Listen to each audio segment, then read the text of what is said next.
Icon জননেতা মুফতি এনাম রাজা, জননেতা মুফতি এনাম রাজা।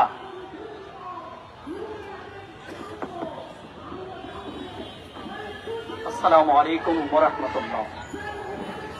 প্রিয় সুন্নি জনতা, আজকে এই প্রেস ক্লাব চত্বরে সবাই অবগত আছেন,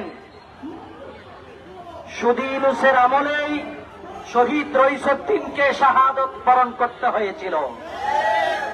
দুর্ভাগ্যজনক বিষয়, সেই টেন্ডারবাজ ধান্দাবাজ আমেরিকার কাছে বাংলাকে বিক্রি করে দেওয়া সুদী ইউনূস সুন্নিদের বিচার করে না।